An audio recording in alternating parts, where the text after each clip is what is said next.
네, 오늘 함께 읽은 말씀을 가지고 믿음으로 살아갈 때라는 제목으로 함께 말씀을 나누도록 하겠습니다. 제가 이제 지난주 금요일도 설교를 했습니다. 네, 반응을 보니 다들 모르시고 오신 것 같습니다. 네, 제가 지난주 금요일날 설교를 할 때 예고편을 하나 드렸습니다. 제가 다음 주 수요일날 설교를 할 때 그 말씀에 이어서 제가 설교를 할 겁니다. 그래서 꼭 듣고 오셨으면 기대하고 오셨으면 좋겠습니다라는 말을 했는데 제가 생각했을 때 기억하고 오신 분들도 있을 거고 말씀을 들었지만 기억 못 하시는 분들도 분명히 있으실 거고 이제 모르시고 오시는 분들도 전 계실 거라고 믿습니다. 그래서 지난주 금요일에 나왔던 말씀을 짧게 좀 살펴보고 가자면 이제 다리오라고 하는 왕이 이제 120명의 고관과 총리를 3명 세웁니다. 근데 이제 그 총리 3명 중에 한 명이 우리가 알고 있는 다니엘입니다. 다니엘. 근데 여기서 이제 문제는 다니엘이 너무 뛰어났다는 게 문제입니다.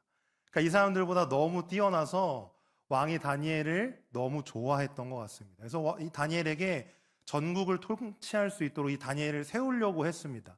근데 이 사실을 누가 알았냐? 같이 세워놨던 고관들과 총리들이 이 사실을 알았습니다. 그래서 자신의 자리를 뺏길 수 없으니 어떻게 합니까? 다니엘을 넘어뜨리기 위해 술수를 씁니다. 그 술수가 뭐였냐면 왕에게 가서 금령을 세우자고 한 것이었습니다. 근데 그 금령의 내용이 뭔가 하니 30일 동안 왕 외에 다른 신이나 사람에게 무엇을 구하면 어디에 집어넣자? 사자굴에 집어넣자 라고 하는 금령이었습니다. 근데 이 금령에 중요한 점이 한 가지 있는데 바로 뭐냐면 고칠 수 없는 금령이라는 겁니다. 왕의 도장을 찍어서 고칠 수 없는 금령입니다. 근데 이 사실을 다니엘이 알고 있었습니다. 근데 알았음에도 다니엘은 어떻게 했냐?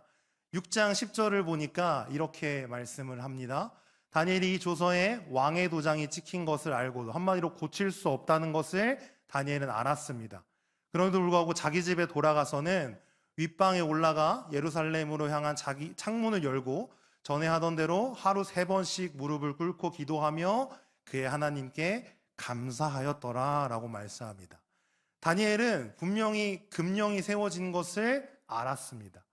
왕 외에 다른 사람이나 신에게 무엇을 구하면 안 된다는 것을 알았지만 다니엘은 원래 하던 대로 하루에 3번 하나님께 기도했고 감사했습니다. 그러니까 다니엘의 삶은 하나님을 믿지 않는 사람들과 분명히 그 일상이 달랐습니다. 목적이 달랐고 살았던 내용이 달랐습니다. 이방 땅에서 살았지만 다니엘은 믿음을 가지고 살았습니다. 그게 다니엘이었고 여기까지가 이제 지난주 금요일 날 나눴던 말씀의 주된 내용이었습니다. 그러고 이제 오늘 우리가 읽은 그 다음에 내용이 펼쳐지는데 다니엘은 분명히 믿음으로 살았습니다. 근데 믿음으로 살았는데 여러분 믿음으로 살면 좋은 일이 있지요? 없나요? 없나요? 없지요라고 제가 물었어야 됐나요? 네, 좋은 일이 있습니다. 믿음으로 살았을 때 분명히 좋은 일이 있지요. 근데 믿음으로 살아도 우리가 원치 않는 일도 생깁니다. 근데 그와 같은 장면이 오늘 우리가 읽은 그 말씀의 주된 내용입니다. 다니엘은 분명히 이방의 그 땅에서 하나님을 바라보며 하늘의 것을 구하며 영원한 것을 위해 다니엘은 믿음으로 살았습니다. 근데 우리도 사실 믿음으로 살 때 어려운 일이 오기를 그렇게 원하지 않습니다. 원하시는 분이 저는 없을 거라고 믿습니다. 저도 그렇습니다. 근데 우리가 원치 않는 그 일이 오늘 다니엘에게 오늘 우리가 읽은 성경에 그대로 나옵니다. 하루 어떤 날에 다니엘을 넘어뜨리려고 하는 그 고관들, 총리들이 이렇게 무리를 지어 가고 있었습니다. 근데 어떤 거를 목격하게 되냐? 다니엘이 기도하는 것을 목격을 하게 됩니다. 그래서 그것을 목격하고 이 사람들이 어떻게 했습니까? 바로 왕에게 쫓아갑니다. 왜냐? 고발해야 되니까. 드디어 때가 왔어요. 기회가 생겼으니까 왕에게 쫓아갑니다. 가서 왕에게 이렇게 질문을 합니다. 왕이시여, 분명히 그 왕이 아닌 다른 신이나 사람에게 무엇을 구하면 사자굴에 넣기로 했지요? 라고 물어봅니다. 그러니까 금령을 다시 확인한 거예요. 근데 왕이 뭐라고 대답합니까? 분명히 고칠 수 없는 그 법을 누가 세웠다? 내가 세웠다 라고 말해요. 그랬더니 이 사람들이 기다렸다는 듯이 뭐라고 바로 얘기를 하냐? 다니엘 6장 13절입니다. 우리 같이 한번 읽도록 하겠습니다. 시작. 그들이 왕 앞에서 말하여 이르되 왕이여 사로잡혀온 유다 자손 중에 다니엘이 왕과 왕의 도장이 찍힌 금령을 존중하지 아니하고 하루 3번씩 기도하나이다 하니. 아멘. 보니까 왕에게 이렇게 하는 겁니다. 왕이시여, 유다 자손 중에 잡혀온 그 다니엘이라고 하는 사람이 분명히 왕에게서 만든 왕의 도장이 찍힌 금령이 있는 것을 알고도 뭐 했다? 하루 3번 기도했습니다 라고 얘기하는 거예요. 그러면은 하루에 3번을 기도했다 그러면 하루에 법을 몇 번 어긴 겁니까? 3번 어긴 겁니다. 엄청난 거예요. 고칠 수 없는 그 법을 만들었는데 다니엘이 3번이나 어겼다고 왕에게 말하는 거예요. 그러니까 왕에게 이 말을 왜 했을까요? 다니엘을 뭐 하자? 사자굴에 집어넣자라고 얘기한 거예요. 예. 굉장히 이 고관들이 격식을 차리면서 얘기했지만 그 기저에 있는 그 마음은 뭐예요? 다니엘을 빨리 사자굴에 집어넣어서 죽여달라는 얘기입니다. 고발을 하는 거예요. 근데 이 얘기를 듣고 왕은 뭐 하냐? 아차 싶었던 것 같아요. 자기가 당했다라고 생각했을지도 모릅니다. 왜 제가 이런 얘기를 하냐면 그 다음에 왕이 보인 반응을 보면 알 수 있습니다. 왕은 다니엘을 향한 그 마음이 굉장히 깊었던 것 같습니다. 다니엘 6장 14절을 보니까 이렇게 말씀합니다. 왕이 이 말을 듣고 그로 말미암아 뭐랍니까? 심히 근심하여라고 말해요. 그래서 다니엘을 구하려고 마음을 쓰며 그를 건져내려고 힘을 다하다가 해가 질 때에 이르렀더라라고 말합니다. 그러니까 왕이 이 말을 듣고 이 총리와 고관들이 와서 그 고발하는 내용을 듣고 근심했습니다. 그러니까 마음이 슬펐던 거예요. 힘들었던 거예요. 왜? 다니엘을 사자굴에 넣고 싶지 않은 게 왕의 마음인 것 같아요. 근데 와서 고발은 했으니 이건 내가 들었으니 분명히 고칠 수 없는 법이니 다니엘을 사자굴에 넣어야 될 것 같은데 안 넣으면 어떡합니까? 자신이 세운 그 법에 대한 권위가 떨어지는 일인데. 그래서 어떻게 하면 이 다니엘을 구할 수 있을까를 고민하고 고민하다가 어떤 때가 된 거예요? 해가 질 때가 된 거예요. 그러니까 하루 종일 고민한 거예요. 왕이. 그만큼 고심이 깊었습니다. 근데 그렇게 고민을 하는데 이 사람들이 기다려주지 않습니다. 이번에는 무리로 찾아옵니다. 15절에 보니까 그 무리들이 또 모여 왕에게로 나와서 왕께 말하되 왕이여 메대아 바사의 규례를 아시거니와 왕께서 세우신 금령과 법도는 고치지 못할 것이니이다 하니. 분명히 13절에는 그 사람들이 찾아왔습니다. 근데 이번에 이 사람들이 더 많은 수가 무리를 지어서 찾아왔어요. 우리 성도님들 혹시 그 사극 드라마를 좀 보신 적이 있으십니까? 사극을 보면 이런 장면들이 꽤 여러 번 나옵니다. 왕에게 자신들이 원하는 것을 빨리 얻어내기 위해서 그 신하들이 이제 떼거지로 몰려와서 왕에게 이제 막 절하면서 얘기하죠. 굉장히 격식을 갖춘 것 같지만 뭡니까? 빨리 우리가 원하는 거 들어달라. 빨리 결정해라. 이 얘기하는 겁니다. 근데 지금 다리오 왕에게도 똑같습니다. 무리들이 와서 왕이시여 아시죠? 이 법은 고칠 수 없습니다. 이 얘기는 뭐예요? 빨리 결정하고 다니엘 사자굴에 빨리 집어넣으십시오. 아무리 고민하셔도 구해낼 수 없습니다. 네. 그걸 구해내려면 왕이 자신을 부정해야 되는데 그럴 수는 없으니 구해낼 수 없습니다. 빨리 다니엘을 사자굴에 집어넣으십시오. 이 얘기하러 온 거예요. 무리를 지어서. 그러니까 왕이 뭐 당해낼 재간이 있습니까? 결국에는 명령을 내려서 다니엘을 사자굴에 집어넣습니다. 근데 그 명령을 내리면서 다니엘에게 했던 얘기가 굉장히 저는 신기했어요. 이 내용을 보시면 16절을 우리 같이 한번 읽겠습니다. 같이 읽겠습니다. 시작. 이에 왕이 명령하매 다니엘을 끌어다가 사자굴에 던져넣는지라. 왕이 다니엘에게 이르되 내가 항상 섬기는 너의 하나님이 너를 구원하시리라 하니라. 아멘. 여기 뒷부분을 잘 보시면 하반절을 보시면 이렇게 말합니다. 다니엘에게 뭐라고 말합니까? 내가 항상 섬기는 너의 하나님이 너를 구원하시리라 라고 말하는 거예요. 성도님들, 분명히 이 왕은 뭐 북이스라엘 남유다와 같은 그런 왕이 아닙니다. 그러니까 이방 나라의 왕이에요. 근데 이방 나라의 왕이 다니엘에게 하는 얘기가 뭐냐면 너가 믿는 그 하나님이 너를 분명히 구원해 줄 거야 라고 얘기를 하는 거예요. 근데 이 고백도 신기한데 그 다음에 왕이 보이는 모습도 저는 참 신기했습니다.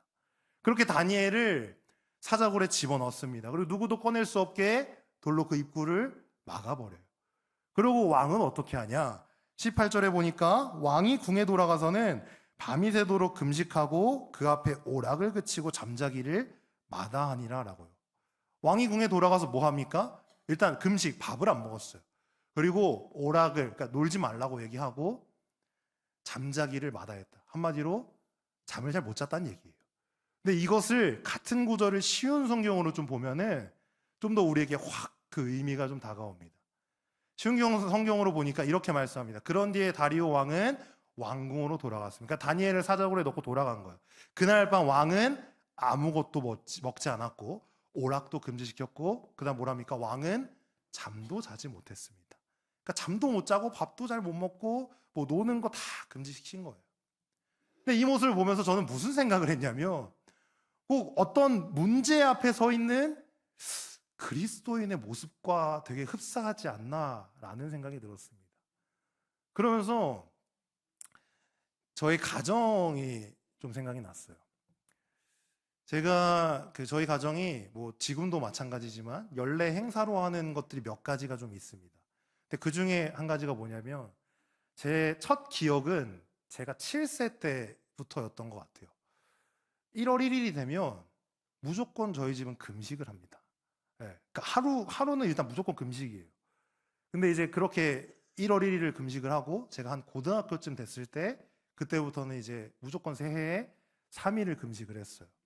근데 그 놀라시잖아요. 근데 저는 그때 저랑 이제 형이랑 어머니랑 이렇게 금식을 하는데 제가 지금 생각해봐도 왜 내가 그때 그렇게 순종적이었나라는 생각을 좀 하게 되는데 한 번도 싫다, 왜 해야 되냐 라는 질문을 한 적이 없습니다. 어머니에게 물어봐도 그런 적이 없대요. 그냥 하자 그러면 같이 했다고 합니다. 근데 이렇게 금식을 할 때 어머니가 했던 이야기가 있어요. 그러니까 무슨 얘기를 했냐면 금식을 하면 배가 고프지 않습니까? 성도님들 3일 굶어 보십시오. 진짜 배고픕니다. 제가 신학대학교 신대원을 갈 때 최고로 다시 한번 저의 그 소명을 확인하면서 결단하면서 했던 게 제가 5일을 금식을 했습니다. 그때. 근데 이게 참 신기한 게 첫째 날은 괜찮거든요. 근데 둘째 날이 엄청 배고파요. 그러다 또 셋째 날 괜찮아요.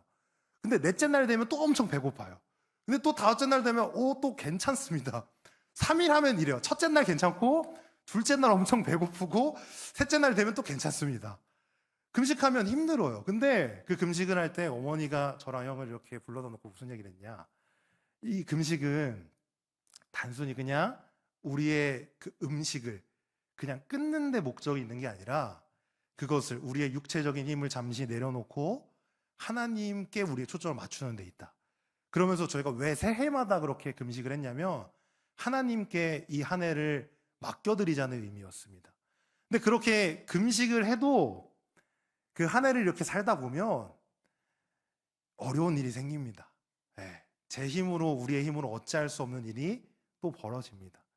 그럼 저희는 그때마다 뭘 했냐면 가족이 같이 금식을 했어요. 같이 금식하면서 기도하고 다시 하나님 앞에 돌아보는 일들을 했습니다. 근데 오늘 이 다리오 왕의 모습을 보면서 다리오 왕은 분명히 이방의 왕입니다.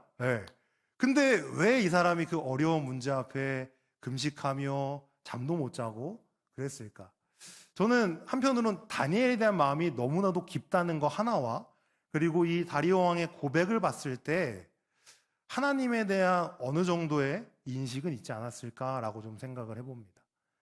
근데 이렇게 어쨌든 다리오 왕이 그런 모습을 보이고 다음 날이 됐습니다. 근데 다음 날이 됐는데 강조하는 두 가지가 있어요. 뭐냐면 새벽날 급히입니다. 새벽에 급히 다리오 왕이 뭐 하냐? 사자굴에 쫓아 들어가요. 근데 성도님들 왕입니다. 왕. 그럼 왕이면 사실 정상적인 루트가 뭐냐면 제가 만약에 왕이었잖아요. 그러면 만약에 문주빈 전사가 이제 그 신하였다고 해보면 저는 시켰을 겁니다. 가서 다니엘 살아있냐? 사람을 보내지 왕이 직접 가지 않습니다. 근데 이 다리오 왕은 새벽에 급히 어디를? 사자굴을 갑니다. 뭐 때문에? 하나예요. 과연 다니엘이 살아있을까? 혹은 살아있어야 되는데 라는 마음으로 급히 달려갑니다. 근데 급히 달려가서 이 왕의 모습이 뭐냐? 20절에 보니까 이렇게 말씀합니다. 다니엘이 든 굴에 가까이 이르러서 슬피 소리질러 다니엘에게 묻습니다. 살아계시는 하나님의 종 다니엘아, 내가 항상 섬기는 내 하나님이 사자들에게서 능히 너를 구원하셨느냐 하니라 라고 말해요. 근데 여기서 가서 어떻게 그냥 속상해듯이 아니라 슬피 소리질러 다니엘에게 묻습니다. 질문은 딱 하나예요. 다니엘아, 살아있냐? 너 살아있니? 이 질문을 길게 한 거예요. 근데 이 질문 가운데도 이 다리오 왕이 참 신기한 사람이라는 것이 나타납니다. 다니엘아, 네가 섬기는 하나님, 그 살아계시는 하나님이, 너가 항상 섬기는 그 하나님이 너를 구원했냐? 라고 물어보는 거예요. 이방의 왕이. 그 질문에 다니엘은 말합니다. 왕이시여, 하나님이 천사를 보내서 사자의 입을 봉하고 저를 살려주셨습니다. 그리고 이렇게 말해요. 그때에서야 비로소 다니엘이 자기 이제 변호를 해요. 나는 왕에게 해를 끼친 적이 없습니다. 하고 이 사건의 성경이 23절에 이렇게 결론을 좀 짓습니다. 우리 같이 한번 읽도록 하겠습니다. 시작. 왕이 심히 기뻐서 명하여 다니엘을 굴에서 올리라 하매 그들이 다니엘을 굴에서 올린즉 그의 몸이 조금도 상하지 아니하였으니 이는 그가 자기의 하나님을 믿음이었더라. 아멘. 오늘 이 사건을 성경이 어떻게 좀 결론을 짓냐면 다니엘이 왜 사자굴에서 안전하게 무사히 나갈 수 있냐? 이는 그가 자기의 하나님을 믿음이었더라 라고 말씀합니다. 다니엘이 하나님을 믿었기에 다니엘은 그 사자굴에서 무사히 나올 수 있었습니다. 근데 제가 아까도 여러 번 말씀드렸지만 이 성경의 내용을 보면서 저는 크게 두 사람이 참 신기했습니다. 첫 번째는 계속 여러 번 반복했던 다리오 왕입니다.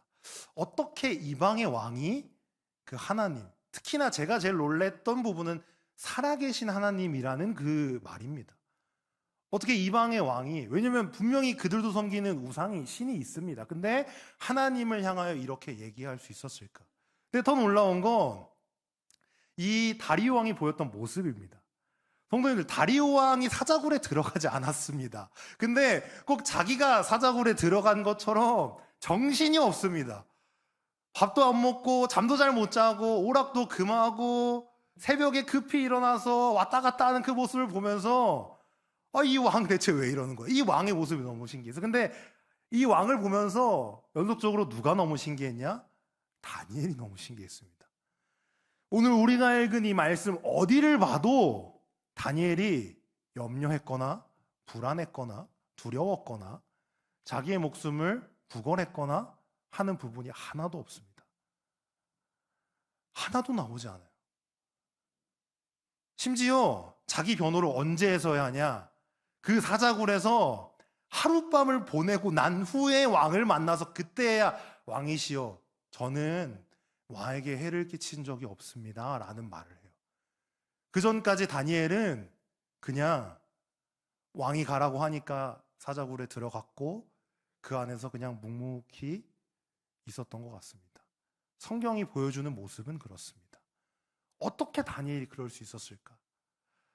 성도님들, 그 사자굴에 들어가면 성도님들 다니엘처럼 오늘 가능하십니까? 저는 못할 것 같습니다. 저 가능하다고 혹시 아멘 하시는 분이 있다면 서울대공원을 같이 좀 가서 제가 던질 수는 없으나 이게 좀 도전해 보시기를 말씀드려야 되나? 저는 못합니다. 저는 못할 것 같습니다. 근데 다니엘은 어떻게 할 수 있었을까? 성경에서 볼 수 있는 해답은 딱 하나입니다. 다니엘이 자기의 하나님을 믿었기 때문에. 근데 이 믿음이 그냥 우리가 생각하는 옆에 있는 내 친구, 내 지인이 야 재현아, 너 하나님 믿어? 라고 말할 때 나 하나님 믿어 라고 말하는 그 정도의 고백의 믿음이 아닙니다. 성도님, 성경에서 우리가 믿음을 이야기할 때 절대 빼놓을 수 없고 대표적으로 말하는 장이 있습니다. 어딘지 아십니까? 히브리서 11장입니다. 히브리서 11장을 우리가 보통 그래서 믿음장이라고 보통 이야기를 합니다. 근데 그 히브리서 11장 이렇게 쫙 읽어보시면 믿음으로 살았던 선진들에 대해서 쭉쭉쭉 얘기를 합니다. 이 사람들이 어떻게 믿음으로 살았는지. 그러고 나서 그 11장이 마무리될 때쯤에 이 사람들에 대한 특징을 딱 써놓는데 그게 뭐냐? 히브리서 11장 38절입니다. 우리 같이 한번 읽도록 하겠습니다. 시작. 이런 사람은 세상이 감당하지 못하니라. 그들이 광야와 산과 동굴과 토굴에 유리하였느니라. 아멘. 뭐라고 그 특징을 딱 해놨냐면 이런 사람은 믿음으로 살았던 이 믿음의 선진들은 세상이 감당하지 못하는 사람이었다고 말합니다. 세상이 감당하지 못하는 사람이라는 말은 세상의 것으로 이들을 좌지우지할 수 없고 세상의 것들로 이들을 무너뜨릴 수 없고 세상의 것들로 이 사람들을 어떻게 조정할 수 없다라는 얘기입니다. 쉬운 성경으로 이 동일한 구절을 보며 이렇게 말씀합니다. 그들에게 세상은 아무런 가치가 없습니다. 그들은 광야와 산과 동굴과 땅굴에서 살았습니다라고 말씀합니다. 그들에게는 세상이 아무런 가치가 없었기에 그들은 세상의 것에 흔들리지 않았던 겁니다. 다니엘도 마찬가지입니다. 다니엘이 만약에 세상의 것에 흔들리는 사람이었다면 분명히 자기 목숨을 조금이라도 더 살기 위해서 연명하기 위해서 왕에게 매달렸을 겁니다. 왜냐? 왕은 자신을 분명히 좋아하니까. 다니엘도 그걸 알았습니다. 근데 다니엘은 그러지 않았습니다.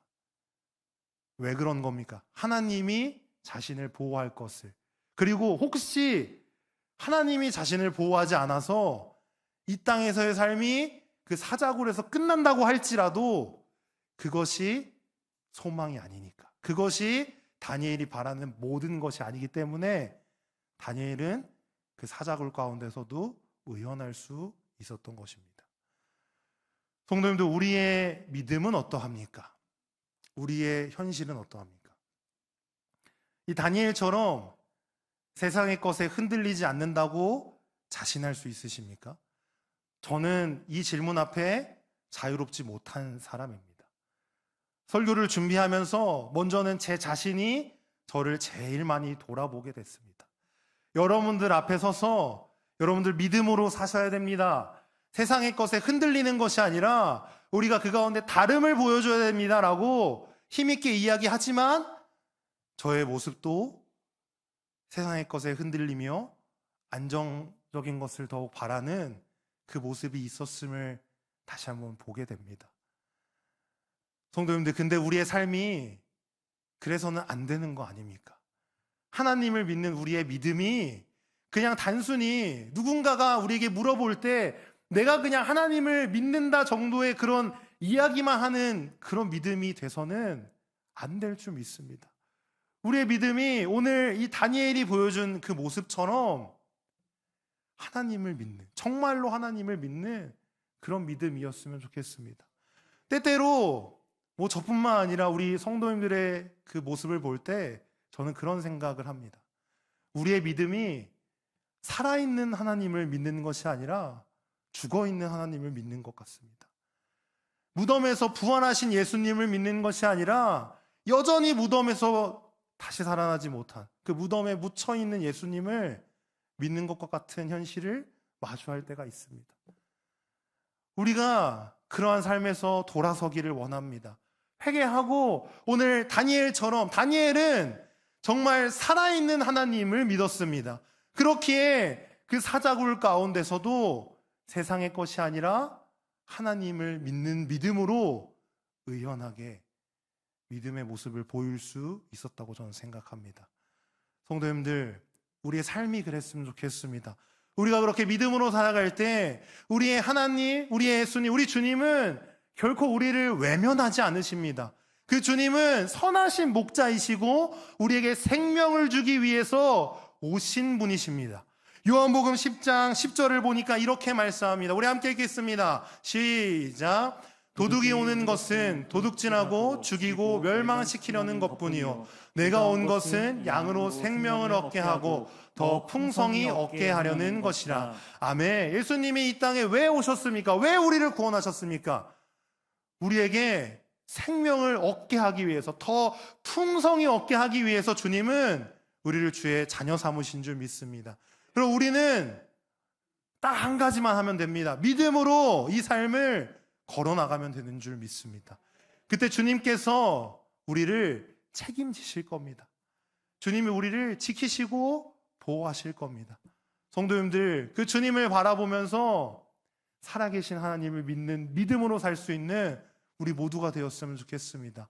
그렇게 믿음으로 살아갈 때 내가 원치 않는 결과가 나올 수도 있습니다. 사자굴에서 날 건질 줄 알았는데 사자굴에서 죽는 결과가 나올 수도 있어요. 그럼 어떻습니까? 우리의 삶이 거기서 끝나는 것이 아니고 주님의 그 천국이, 그 영원한 나라가 우리를 기다리고 있는데 그것을 좀 소망할 수 있는 우리가 되었으면 좋겠습니다. 이 땅에 영원히 살 것처럼 살아가는 우리가 아니라 우리는 언젠가 이 땅의 삶을 마치고 하나님 앞에 설 것입니다. 그 하나님 앞에 섰을 때 칭찬 들을 수 있는 저와 여러분들 되었으면 좋겠습니다. 오늘 우리가 그렇게 살기 위해서 제가 마지막으로 두 가지 좀 적용을 나누고 오늘 말씀을 마무리하려고 합니다. 첫 번째는 이제 내일이면 이제 5월입니다. 5월. 시간이 참 빨라요. 우리 성도님들 내일 5월인지 모르셨죠? 네, 신일교회 참 좋은 교회입니다. 내일이 5월이라는 것도 알려주고, 네. 내일이 5월인데 5월이 되면 우리 신일교회가 참 또 좋은 이유가 있습니다. 뭐 연축제도 있고 여러 가지 참 좋은 일들 많지만 무엇보다 뭐가 있냐? 기도하기 좋은 달입니다. 제25차 세일의 특별새벽부흥회가 이제 며칠 남았습니까? 12일이 남았습니다. 누군가는 그냥 뭐 연례 행사처럼 또 돌아오는 새벽 기도회인가 보다 라고 생각하실지 모르겠지만 그 마음을 좀 고치셨으면 좋겠습니다. 새벽을 깨운다는 것은 그냥 단순히 일찍 일어나는 행동 정도가 아닙니다. 하루의 시작을 하나님의 말씀으로 또한 찬양으로 기도하며 시작한다는 것은 놀라운 일입니다. 그때 부어주시는 하나님의 은혜와 그 응답이 실로 놀랍습니다. 그것들을 지금부터 기대하시며 준비할 수 있는 우리 성도님들 되셨으면 좋겠습니다. 기대하는 자에게 하나님이 더 큰 은혜와 풍성한 주님의 놀라운 일들로 함께 하실 겁니다. 그래서 새벽을 깨우시고 그 시간들을 통하여 다시 한번 우리의 믿음을 새롭게 할 수 있는 그 시간 되었으면 좋겠습니다. 그래서 당연히 전참하기를 목표로 하셔야 되고요. 전참뿐만 아니라 그때 할 기도의 제목들을 정리하시기 바랍니다. 내가 그 기간 하나님께 이 기도의 제목들 꼭 붙잡고 기도하겠다는 그 기도의 제목이 꼭 있었으면 좋겠습니다. 그래서 거기 세일의 특별새벽부흥회 마쳤을 때 그 기도의 제목이 어떻게 됐는지 다시 한번 돌아보십시오. 나의 믿음이, 내가 주님을 바라보는 나의 시선이 어떻게 달라졌는지 그것들을 좀 돌아보십시오. 분명히 주님께서 넘치도록 놀라운 은혜로 함께 하실 것입니다. 두 번째입니다. 하나님을 알기를 힘쓰시기를 바랍니다. 시간이 되는 대로, 체력이 되는 대로 있는 힘껏 하나님 알기를 힘쓰셔야 됩니다. 힘쓰셔야 됩니다. 이건 부탁이 아니라 필수입니다. 우리의 믿음은 아는 것을 바탕으로 합니다. 절대 모르고 믿을 수 없습니다. 하나님을 모르고 믿는다는 건 저는 참 놀라운 일이라고 믿습니다. 하나님을 아는 만큼 더 우리의 믿음은 깊어질 수 있습니다. 근데 이 아는 것에는 전 두 가지가 있다고 생각을 합니다. 하나님을 아는 지적인 지식이 꼭 필요합니다. 혹시 이 가운데 양육을 아직 안 받으신 분들, 잠시 쉬고 계신 분들 있다면 꼭 받으셔야 됩니다. 제자 훈련도 꼭 받으셔야 되고 그게 끝났다고 그냥 끝날 일이 아닙니다. 경건의 훈련을 계속해서 이어가셔야 됩니다. 그래서 하나님을 그 아는 지식을 계속 풍성하게 쌓으셔야 됩니다. 근데 거기서 멈추면 안 되고요. 그럼 머리만 커집니다. 근데 거기서 끝나는 것이 아니라 그 하나님을 아는 지식을 가지고 삶으로 나아가셔야 돼요. 그 말씀을 들고 삶의 자리에서 쓰셔야 됩니다. 살아봐야 돼요. 이 말씀이 진짠가? 삶에서 하나님을 경험하셔야 됩니다. 그 경험이 여러분들의 믿음이 될 겁니다. 그리고 여러분들의 믿음이 그 경험이 깊어질수록 많아질수록 하나님과의 그 여러분들의 이야기가 스토리가 풍성해질수록 여러분의 믿음은 더욱 깊어지고 굳건해질 겁니다. 그 두 가지가 우리 성도님들에게 꼭 있었으면 좋겠습니다. 하나님을 알아가시고 하나님을 경험하시고 그래서 하나님이 부르시는 그날까지 있는 힘껏 하나님을 알아가기를 최선을 다할 수 있는 우리 성도님들 되셨으면 좋겠습니다.